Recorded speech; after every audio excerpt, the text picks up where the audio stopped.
Well, thank you so much for taking some time to talk with us today. Can you start by introducing yourself and what office you're running for? Yeah, my name's Juan de Jesus Sanchez. I am running for New Mexico Commissioner of Public Lands.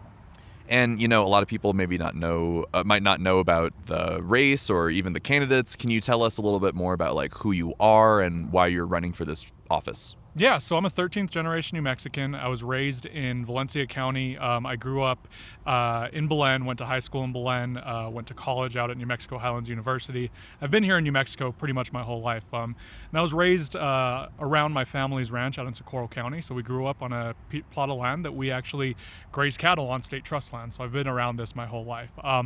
Professionally, I've worked for the U.S. Army Corps of Engineers as a natural resource specialist and ranger. I've worked for the New Mexico Acequia Commission.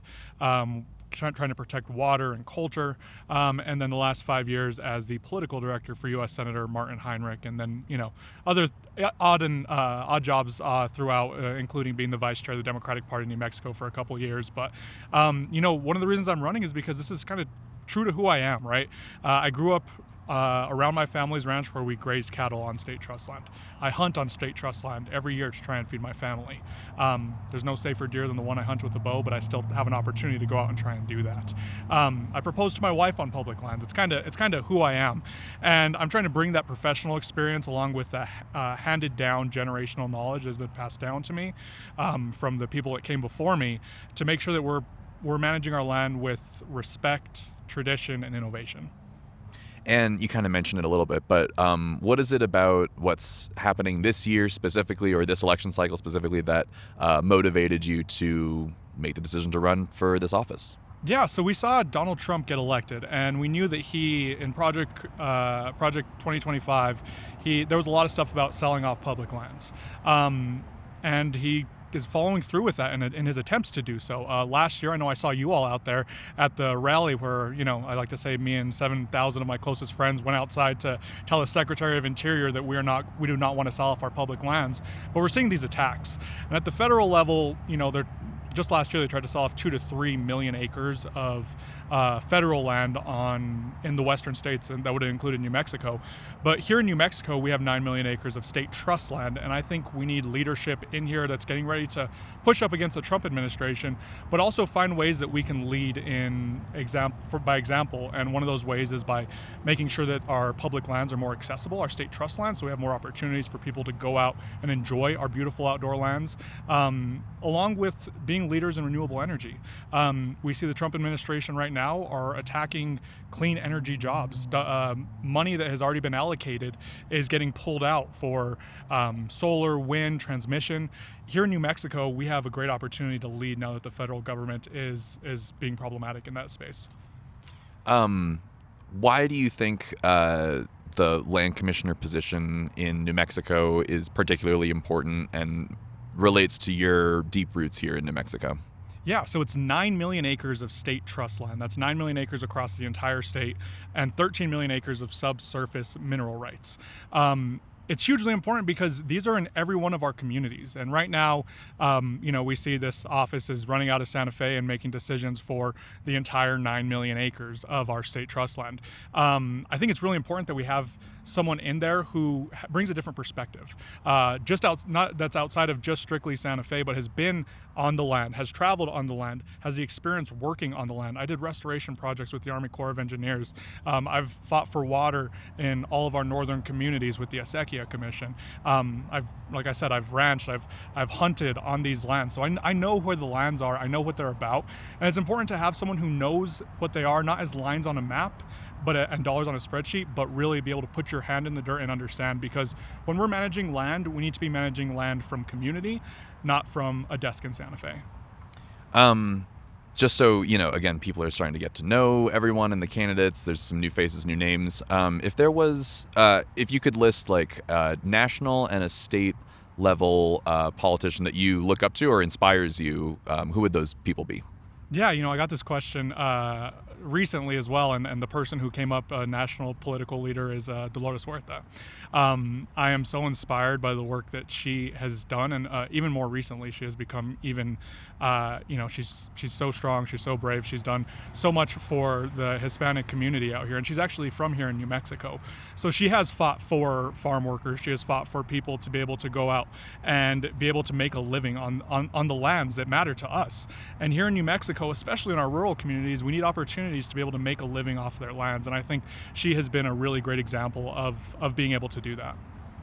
What are 3 to 4 policy platforms, positions that you are running on that you hope will earn people's vote in the primary season? Yeah, one is opening up our state trust land to more outdoor recreation, and making sure that helps our local economies as well. So that's talking about being able to find these areas where we can have responsible recreation, and we make it easier to find out how to go out and enjoy the outdoors. Right now, it's a little difficult. You have to go on and get a permit, or you could be a hunter and get your hunting license. But most folks probably haven't been out on state trust land, and if they have, they may not have been doing it appropriately, which is not their fault. That's something that we need to make sure that we give New Mexicans opportunities. And I think one of the most important things we can do right now, one of the most beautiful things about our state is that, look around right here. We're in the Bosque. We have the Sandia Mountains as a backdrop to where we are right now. We're so lucky to have these areas, and we need to be able to let our kids and the generations after us have those opportunities to go out and do that. So one is that. The second, and this is in no particular order, though I did say 1 and 2, is expanding our renewable energy. We have great opportunities here in New Mexico. The sun is shining right now. The sun is shining more than it does in most places across the world. The wind is always blowing, and we have great opportunities for transmission across our state to make sure that we can diversify our economy so there's not such a reliance on oil and gas. And our current land commissioner has done an amazing job of that by opening the office of opening the Office of Renewable Energy. And essentially what that does is it looks for opportunities to continue to expand our renewable energy. And under her leadership, we've increased the amount of revenue that we get from renewable energy that goes to our schools by 4, 5, maybe 6 times. She's put in the framework, and I'd love to be able to grab that ball and run with it. The next is making sure that we're caring for places that are sacred to us. Another office that she has created, but is not in statute yet, but is going to be one of my priorities, is the Office of Cultural Resources. This is one that does, goes in, works with tribal communities, works with traditional use communities, works with and goes in and does the kind of extra archaeological research to find out what's going on in this area before we go and develop in this area. Our places here in New Mexico, there are so many places that are sacred that need to be protected, and that is going to be one of my priorities. And I think immediately a place that matters that we need to continue to protect is Chaco Canyon. It's a place that is under attack with the Trump administration coming after, trying to make it so that we are lessening the 10-mile buffer around there. There's a lot of state trust land in that area, and the current land commissioner has an executive order to make sure that there's no drilling on state trust land. I want to keep that executive order. I want to find a way to make it stronger, find a way to see if we could do anything legislatively to really make it so that we're showing that we are standing up for Chaco, we're standing up for our tribes, we're standing up for the communities that find that place sacred, because it's sacred, it needs to be protected. So that's the third one. And I'd say the fourth one is long-term protection of our water. Once again, another attack that we're getting from the Trump administration that was just announced earlier this week or last week was the attempts to try and open up the Pecos area for mining along the Tadero mine. I also worked for, when I worked for Senator Heinrich for a group called New Mexico Wild, and for the New Mexico Acequia Commission, we were always fighting up against Tadero mine coming back, and that's something that's hugely important because our communities depend on that. Our communities depend on the headwaters that go out through the entire state. Our ranchers, our farmers, they depend on that water in our communities. We need to be able to protect water, and that's like the first example where, once again, we have an executive order to protect from drilling on state trust land in that area, but the federal government is coming after that. So we need to find ways to push back in all the ways that we can, and protecting our flowing water that is essential to who we are as New Mexican is definitely a priority. Do you think do you feel like the average primary voter who will be going in to vote maybe for other offices and other candidates, do you feel like those policy platforms resonate? Have you been is that something that is important to people? Yeah, and actually, I'm going to add one more as well, and that's education, public funding for education. One of the most important things that the land office does is generate billions of dollars annually for education. So we need to keep that money flowing so our educational system continues to grow. We have great opportunities here with early. I'm a new father. I have a 5-month-old at home, and I'm already thinking about how amazing it is that we are in a state where we have opportunities like early childhood education, and our money that is coming from the state land office helps pay for our education, so it's not as much of a tax burden on regular New Mexicans. So this is one of the things that we need to make sure that the money continues to keep flowing in. Now we're talking about my message resonating. Yeah, I think my message has resonated. So we just came out of the pre-primary convention in early March. That is where essentially every county elects people from their area to go and represent them in the Democratic Party. All 33 counties send delegates. In our three-way race, I got 56% of the vote, beating my closest opponent by nearly 19%. So I feel really good about that. But the thing that I'm trying to do is show up places. Leading up to the pre-primary convention, I traveled 2,800 miles in 24 days and came home almost every single night because I had my daughter and my wife to come home to. But showing up in these places is important because that's where the land is, and you learn more about the issues that are happening there. And I think the pre-primary convention is a really good example of how our message has been resonating. We have some polling that shows that our message has been resonating as well. But more than anything, it's not really coming in and saying, this is what I stand for, this is what we're running on. You let people know what you stand for, you let people know where your morals are, you let people know some of your hard lines in the sand, but you learn about what's going on in those communities, because that's what public service is about. It's about going to communities, it's about talking to people, it's about learning more. And that's why I'm going to Roswell tomorrow. That's why I was in Mora this last Saturday and Clovis the 2 days before that. You need to go out into community and learn what's happening in the area and help that evolve the way that you think about these things, because I think that's what public service is about. And New Mexico is a big state. Huge state. A lot of public to serve. Yeah. We've been asking this to everyone. I think it also kind of leads into what you were just talking about. But who has endorsed your campaign so far, and why does their endorsements matter to you? Yeah, so I have over 30 endorsements, so I could go off on a huge list, but I could tell you that I actually just announced an endorsement of NEA, the teachers union here in New Mexico. They just announced their endorsement of me earlier today. I have endorsements from the federal delegation from Senator Martin Heinrich and Congressman Gabe Vasquez. From the state Senate, I have Senator Angel Charlie, Senator Carrie Hamblin, Senator Cindy Nava. And then the thing that I'm trying to do with my endorsements is not just focused on the state level legislators. I think if I'm going to be elected here, I need to be trusted in community in all these different places. So county commissioners, I have county commissioners that have endorsed me in Luna, Grant, San Miguel, Socorro, a lot of different counties across the state. I have people from soil and water conservation districts that have endorsed me. I have the mayor of Mountain Air, the city councilors in all these different areas, because I think whenever we're looking at the land office, we don't just need to be thinking legislatively. We also need to be thinking about the communities that are impacted, and those are the people that are on your soil and water conservation districts, the people who are on school boards, the people who are on county commission. They know what's going on there. And then finally, I have an endorsement from a group called Climate Cabinet that endorses candidates across the country that they believe will be good for the climate and helpful for the climate moving forward. And kind of on that topic around what it's like to run a campaign, the resources that are required. Fundraising is one of those things that's inevitable, but everyone's particularly interested, I think, in just the transparency around fundraising.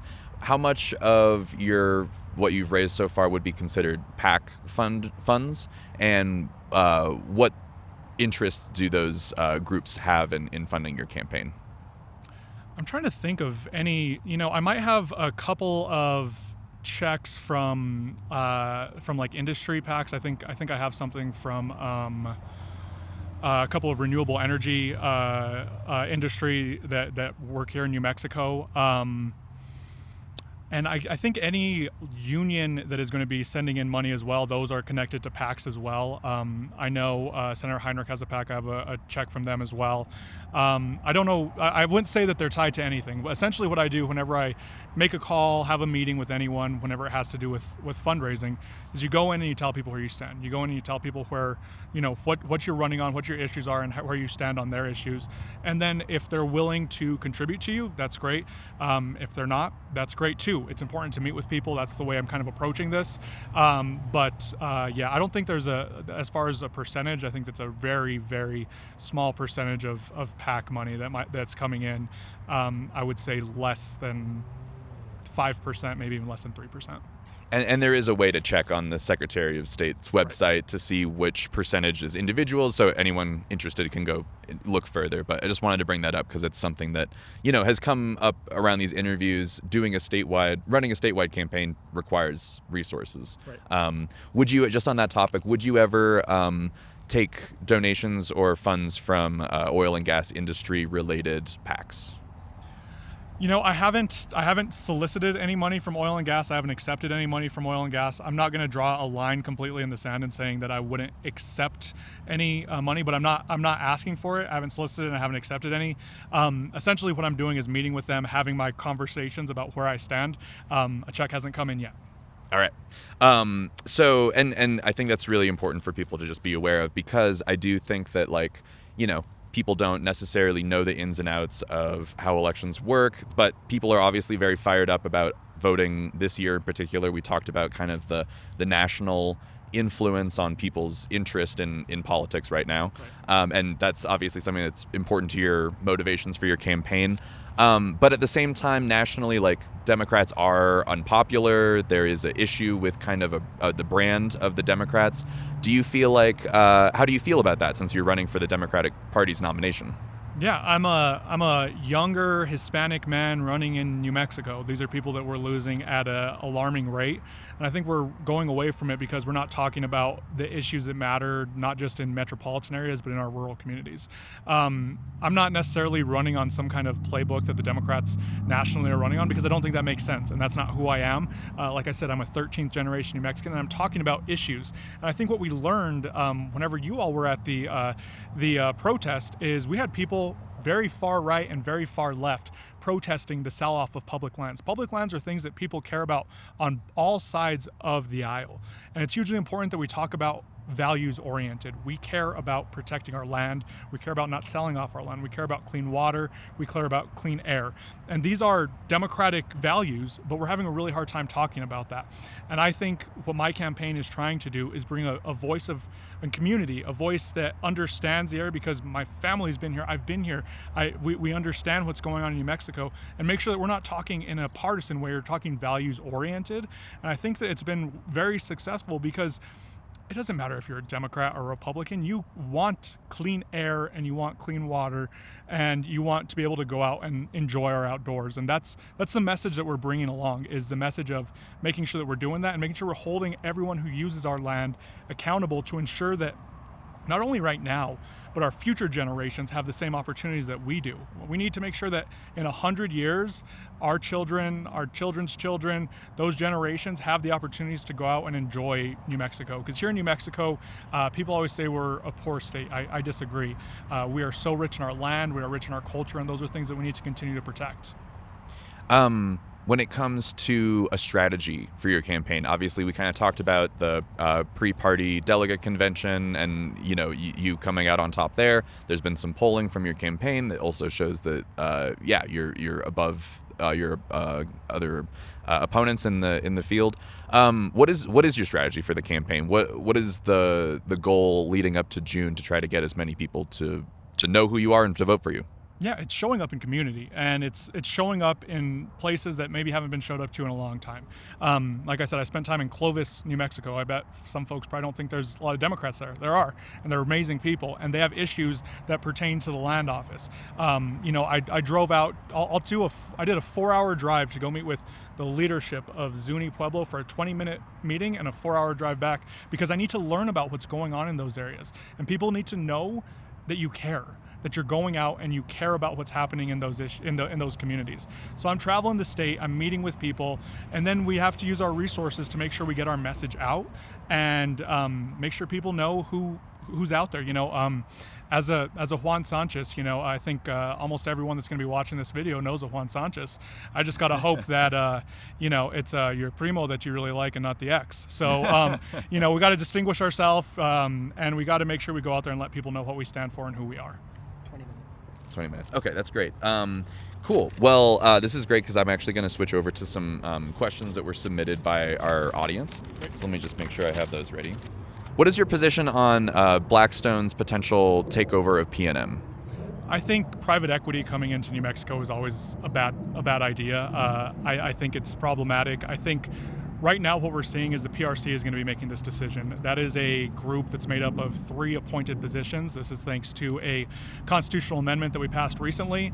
Before that, we had 5 elected officials that were being held to the standard of a public servant that has voters that they have to answer to.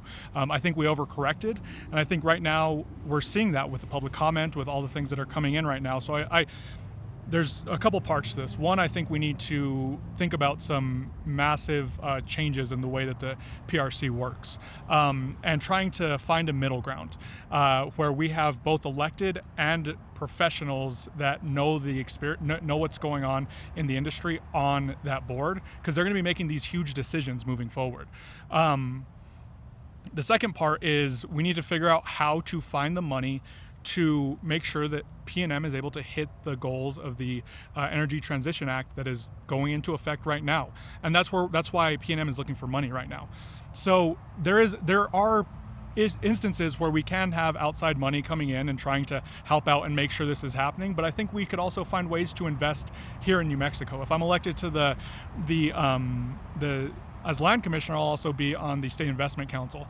And there's an opportunity to invest not the same amount that Blackstone was able to invest, but invest a portion of that so that New Mexicans still have a stake in what's going on here. If this does pass, we need to make sure that we're holding Blackstone to the highest standards, and I think the land office can actually do some of that. And that's making sure that whenever there is, they're doing any work that is going to be, it will be used on state trust land. They're going to be transmission line, there's going to be renewables, there's going to be wind, all these things that they're following what the PRC put in place. And one thing that I'm always going to make sure that happens is that we have community benefits attached to lands of large development like that. So communities are benefiting from this, and they have a say in what's going on there. We talked a little bit about your reflections on who would be potentially your predecessor, Stephanie Garcia Richard, Yep. and her legacy. Do you support upholding her decision to reject the pipelines for Project Jupiter, which is a massive data center in southern New Mexico? Yeah, so I think I need to get more information on exactly the leases that she was getting there. My only concern with the decision is this is a 17-mile pipeline. 0.6 miles of it are on state trust land. So really what could happen right now is, if now that those leases have been declined, essentially what Project Jupiter can do is go around using the BLM land. And right now we have Steve Pierce at the head of BLM, and we have the Donald Trump administration that's going to be doing that. So I'd really like to see what levels of, I'd need to see the leases specifically, but I do think there is an opportunity in situations like this where we haven't had much of a say, to be able to have a say and to be able to use some kind of oversight. Because if we have this 0.6 miles that are coming across here, there's an opportunity to have a say rather than it going just strictly through BLM land that is going to be managed by likely Steve Pierce and Donald Trump, who we know we can't trust there. So I would like to see what the information is, and I know this is going to be something that's going to be continuing through the rest of the year. But I do have some stances on data centers if you're planning on asking that as well too. By all means, yeah. What is your stance on data centers generally? Yeah, so I think we've been caught on our heels as data centers have come into New Mexico. I live in a community down in Valencia County where Meta Data Center keeps coming and asking us for more water. If we're going to ever consider any data center on state trust land, which is the place that I will be in charge of, we need to ensure 4 things. One, they're using a closed loop water system. That way the filling of the water is a one-time issue, one-time thing. I would prefer if we use treated brackish water that we can do on this as well. The second part is community benefits and project labor agreements on any land that's going to be done here to make sure that New Mexicans have work. The project labor agreements on these lands will ensure that they're good jobs for New Mexicans that are there, and the community benefits agreements ensure that community have a say on this. And the third is making sure that we have public input at all times, because what we're seeing right now is there's public input, but it looks like some of the decisions may have already been made before the public input happened. So we need to be doing that before we even consider moving forward. And the fourth thing, and like I said, all four of these things need to be in place before we'd even consider a data center on state trust land. And the fourth thing is ensuring that 75% of the energy coming, anywhere between 50 and 75% of the energy coming on the offset is from renewable energy, strictly from renewable energy, and that needs to be on a microgrid off the grid so that those the prices don't increase for New Mexicans that are in the area. And just because you kind of mentioned it is timely, and we've also have some reporters connected with 505 who have confirmed this, but it seems like they've already started construction on some parts of Project Jupiter. Does that, since it crosses some of those requirements that you would have hypothetically had, does that concern you that they've already started construction?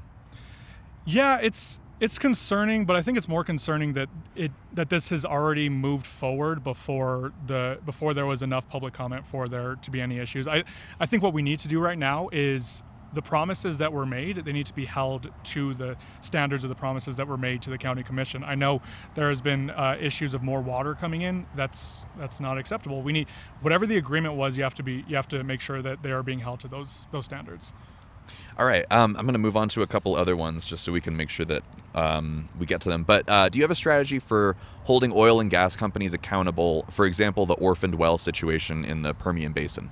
Yeah, orphan wells are a huge problem. Our current land commissioner did a really great job of capping, I think, over 400 orphan wells in her time. And essentially what she did, and this is going to be my approach with oil and gas, and really with anyone who is using our land, is if you make a mess, if you are not cleaning up after yourself, then you can't continue to use our land until you have remediated that situation. And that's one of the ways that the land commissioner has been has done a really good job here. And that's, if there is an orphan well from a specific company, you need to make sure that that company does not get another lease on state trust land until they have capped those wells. What that ensures is that they're being held accountable, but it also ensures that the cost of that is not going to taxpayers. It's the industry that's going to be causing the problem. The company that is going to be causing that problem needs to be the one that's cleaning up after themselves.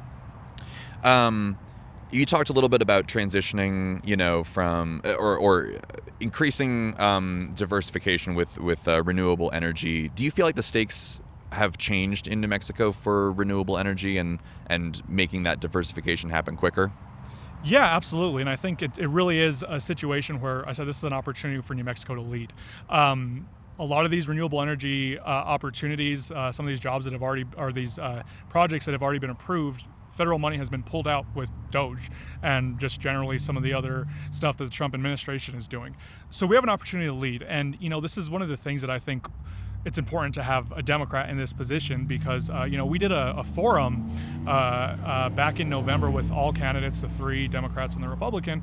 And one of the things that the Republican mentioned was considering an increase in royalty rates on renewable energy transmission. That's not what we should be looking at. I know that the funding coming into the land office is important, but this is an opportunity for us to really lead in renewable energy because there are states that are just following Trump and won't do any renewable energy. And then there's all this federal land across the country that is having a hard time finding a place to go. They need to know that New Mexico is open to be able to try and create energy. And one of the things we need to make sure whenever we're doing this is that much of this energy that we're creating stays here in New Mexico to help out our ratepayers, to help out New Mexicans. We can't just be an export state, and that's one of the issues that I think we need to really be addressing now too. We kind of talked about this too, but what is your approach or idea of What is your approach or philosophy when it comes to balancing development and conservation or land stewardship, especially in light of climate change becoming a more and more prevalent issue? Yeah, so there's some really great opportunities that we can have here in New Mexico. I'm generally a conservationist at heart. That's who I am. That's what I stand on. That's what I call myself. I think whenever we're making decisions about our state trust land, we need to not be thinking about what's going to benefit us for 5 or 10 years.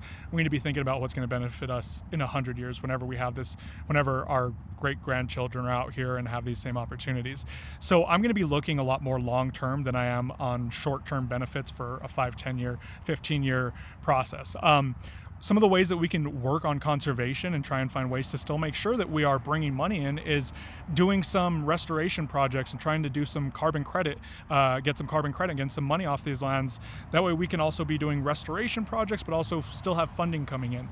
And there are areas that our land has not been taken care of, and those are areas that we should go in and find people and organizations to partner with to do these kind of restoration projects, so that we can't make the argument that this land isn't providing the funding to education that it needs to. We can be good stewards of the land. We can be and we can get funding for our children at the same time.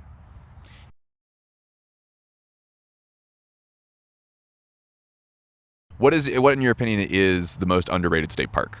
Definitely has to be City of Rocks. This is between Silver City and Deming, right off the highway. It is remnants of a volcanic explosion from millions of years ago. And essentially what you're doing is you're walking through these giant boulders that you feel like you're in a city.